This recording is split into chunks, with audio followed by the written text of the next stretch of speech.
I've been attached with the feeling of now waking up with you by my side.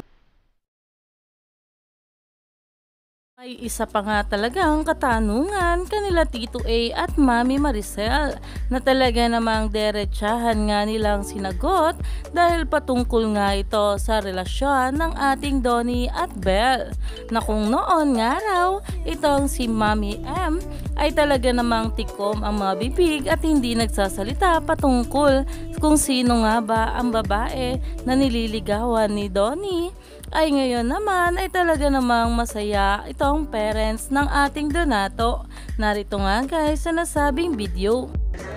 Sa inyong dalawa, kanino nagmana si Donnie when it comes to relationships? I think yung spontaneity kay Maricel.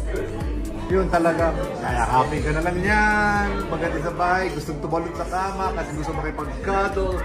That's Maricel. Pero yung iisipin kung papasukin ko ba to? Diba? Siya na ba ang para sa akin?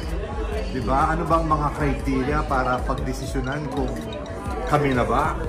I think that's from me. So I think that combination is good. May konting, ano ba, relax ka lang, be spontaneous, but the other one is, pagplanuhin mo naman. Ayon nga guys sa nag-post, from no he's never had a girlfriend, Tita M 2018, to this, his parents answering how is he when it comes to relationships. At ayon pa nga sa mga bula ay pakasal na kayo dahil talaga namang itong ating Donnie at Belle ay sobrang bagay sa isa't isa at talagang tinadhana. Kaya naman sobrang saya talaga ng maraming bubbly sa sinabi na Tito A at Tita M. Kaya naman stay tuned lang tayo for more update.